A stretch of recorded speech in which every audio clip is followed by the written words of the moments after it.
everybody, and welcome back to another beer review. Today we're going to be reviewing this guy, the Vuur and Vlam, the Fire and Flame from the Molen brewery.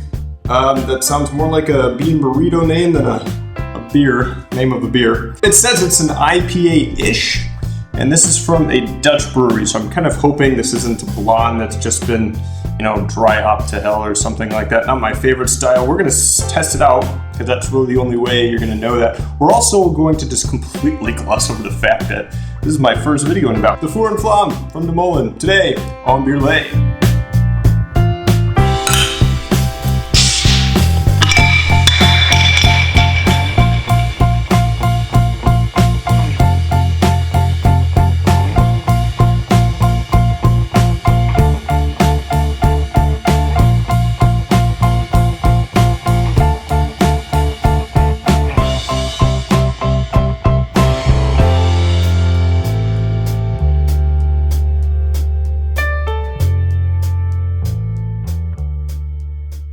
So here it is. Let's look at this puppy.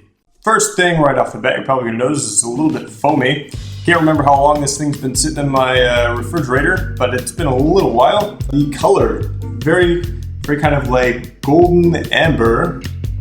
Not too bad. It's a little bit hazy. There is some yeast sitting in the bottom of this bottle. I didn't pour a lot of it in here, so it should not be too yeasty. So maybe that's hinting at maybe some oats or some high protein grains in there. Let's get a whiff on this puppy. Okay, not a whole heck of a lot of hops going on. I mean, obviously there's definitely a hoppy note to it. Let's try that one, don't we? Okay. Well, it's not a blonde that's just been dry hopped, that's for sure. So this is definitely an IPA style. I don't know why they say IPA-ish. You can definitely go out and call it an IPA. The hops in this thing, usually IPAs are defined by hops. Hops in this thing are Cascade, Amarillo, Columbus, Chinook, and Citra.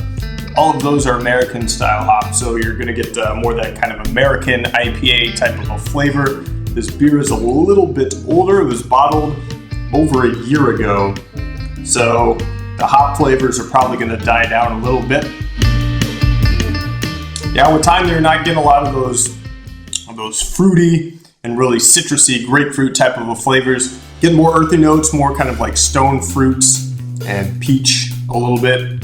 You're getting more of the bitterness out of this beer. It's not super bitter. I think it's like 63 IBUs. Kind of a moderate bitterness in terms of an IPA. The head retention on this thing is really nice. A nice soft, soapy to kind of creamy head of foam on this guy.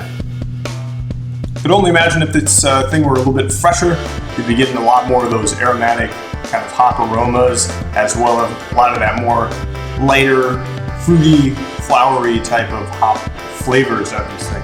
Nice malty balance to it as well.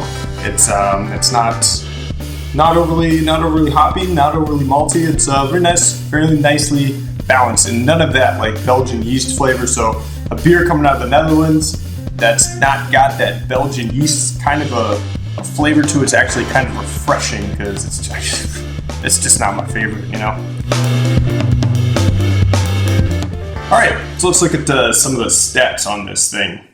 Already mentioned the IBUs, the EBC, or the darkness of it, is a 21, which again, kind of this light amber type of a color. The labels on these things, one of the things that I really like about the Molen is just the labels. It's very simple, tells you everything you need to know. You got a name on there, you got the website, you got the IBUs, the EBCs, and the ingredients in it. So I mean, it's not a whole recipe, but you got some Pilsner malt, some caramel malt, and then it even tells you the Cascade bitter hops, and as well as the dry hopping in there as well.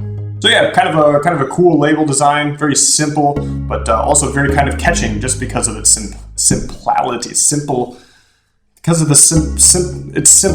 De Molen, as I alluded to earlier, is from the Netherlands, from Bodegraven, Netherlands. Insert location on map here. It's been open since 2004. And the brewery is actually inside of a windmill. How is that for a typical Dutch brewery for you right there? Even by the logo, let's do it on the cap. You can even see the windmill on the logo there. These guys are all kind of about the art of the craft of brewing, even though they are owned by Bavaria. And well, I'm not sure if they're owned by Bavaria or if they just have a distributing contract by Bavaria.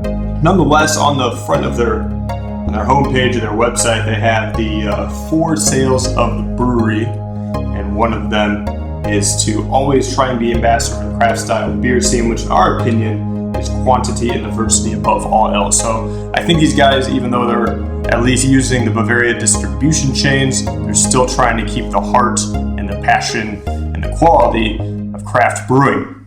So just a couple of interesting things about the brewery is one, that they have a beer festival every year in September, and they got 9 other breweries from around Europe that are going to come and offer their beer. So if you guys are interested in that, check out the Molen website. I'll put a link to that in the description.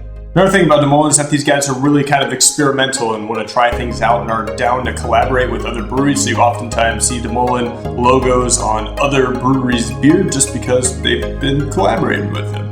In 2017, they produced over 10,000 hectoliters of beer and exported to over 30 different countries around the world. So these guys are really kind of hauling ass in the terms of production. That's quite a bit of beer.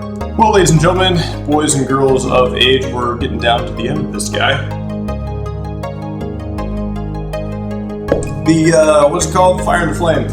The Vuur and Vlam from the Molen Brewery and IPA. Not too bad. Not too bad. I want to thank you guys for watching this beer review. If you guys haven't subscribed, please do that. Give it a thumbs up and comment down below. And don't forget to write your representatives about common sense gun control. Again, sorry about the tardiness on all these beer reviews, but life gets in the way sometimes. So thanks again, and we'll see you guys next time on Beer.